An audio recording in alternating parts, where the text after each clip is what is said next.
Oui, nous sommes très heureux de cette victoire. C'est vrai qu'on a eu la possibilité de marquer, mais je crois que l'équipe béninoise est une équipe très difficile à manœuvrer. Ça, on le savait depuis longtemps.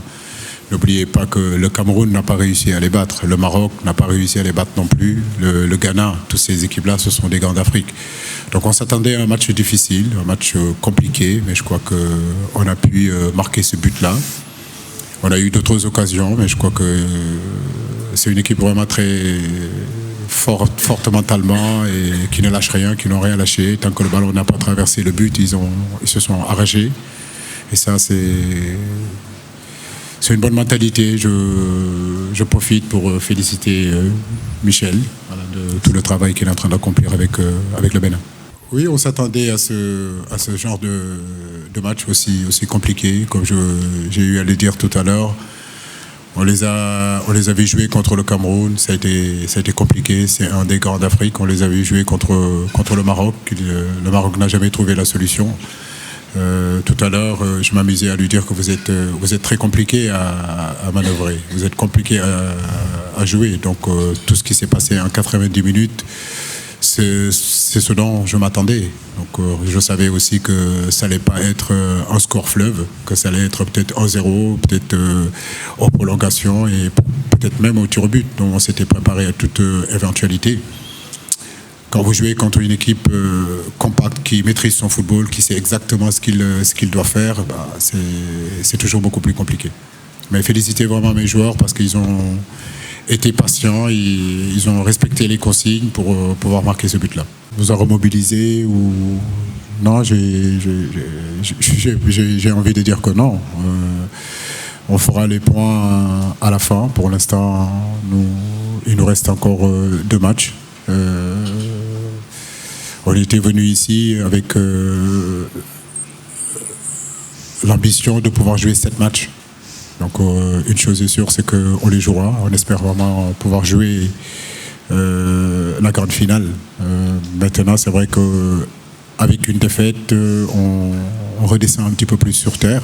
Et on est armé de beaucoup plus d'humilité, de savoir qu'il n'y a que le travail qui doit payer et qu'à un moment donné, il faut pas s'enflammer, brader les muscles, penser qu'on est plus fort que tout le monde. Mais je crois que, je le dis, je le répète, nos joueurs sont de grands professionnels et ils n'ont jamais eu à douter de leur qualité. Et j'ai toujours eu confiance de ce que je faisais dans le travail et je savais qu'on pouvait réaliser de très grandes choses dans cette cadre-là. Je crois que, oui, depuis 2006, le Sénégal n'a pas atteint ce niveau. La dernière fois qu'il l'avait atteint, je crois que c'est avec 16 équipes. Aujourd'hui, c'est avec 24 équipes. Donc, ça prouve le boulot qu'on est en train de mettre en place. Maintenant, comme je dis, le match, il a fallu bouger à un moment donné. Donc, parce que sur les côtés, on avait du mal un petit peu à percuter. Donc, j'ai amené Crépin pour avoir plus de percussion. Et puis, Mbaye, je l'ai senti un petit peu émoussé à la fin, donc on a voulu le changer et mettre Baïdiagne. Ça nous a réussi. Maintenant, ça ne veut pas dire que c'est un coaching gagnant. Il y a eu d'autres changements que j'ai eu à faire dans des matchs beaucoup plus compliqués, qui ont été beaucoup plus gagnants qu'aujourd'hui. Mais bon, vous savez, c'est peut-être aujourd'hui que vous le voyez, mais bon, je ne dirais pas un coaching gagnant. Le bilan, aujourd'hui, nous sommes encore des compétiteurs, nous sommes encore dans la compétition, donc c'est pas parce qu'on est arrivé en demi-finale que nous devons arrêter à avoir de l'ambition et continuer. Mais c'est vrai que j'ai envie de dire que le boulot est en train de payer parce que depuis 13 ans, le Sénégal n'est pas arrivé à ce niveau-là. Y arriver, ça veut dire que c'est une progression quand même. Comme je l'ai toujours dit, j'ai convoqué 23 joueurs. Aujourd'hui, Mbaye Diagne, je connais ses qualités, je sais ce qu'il est capable de faire. Idem pour Moussa Konaté, idem pour Maïgnan. Maïgnan, c'est vrai qu'il ne marque pas, mais il ne faut pas oublier tout le boulot qu'il est en train de faire sur le front de l'attaque.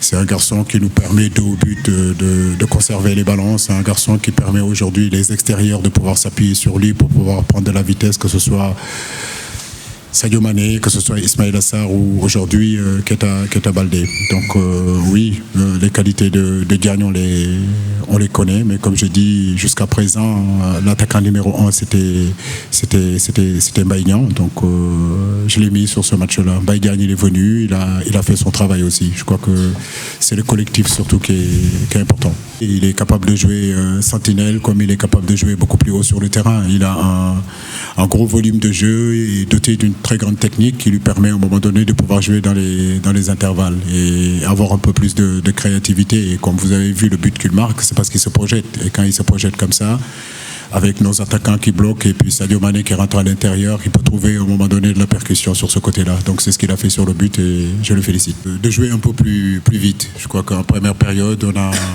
on a beaucoup ronronné derrière entre Kouyaté, Koulibaly, Pape Alioune et à un moment donné, Gana Gueye venait, Henri Saivet venait, on se retrouvait pratiquement à 5 joueurs alors qu'il y avait un seul joueur béninois qui était Mounier.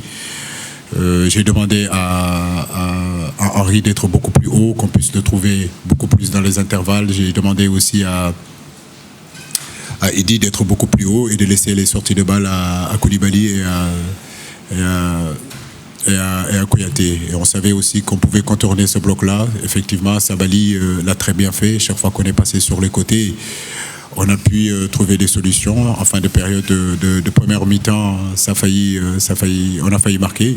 Mon regret, c'est qu'on n'a pas pu, à un moment donné, faire des exploits individuels. Je pense que Sadio aurait pu prendre encore beaucoup plus d'initiatives sur les 1 contre 1, mais surtout Baldé aussi aurait pu, à un moment donné, prendre beaucoup plus d'initiatives sur la percussion. Je pense qu'on a manqué un petit peu de percussion individuellement.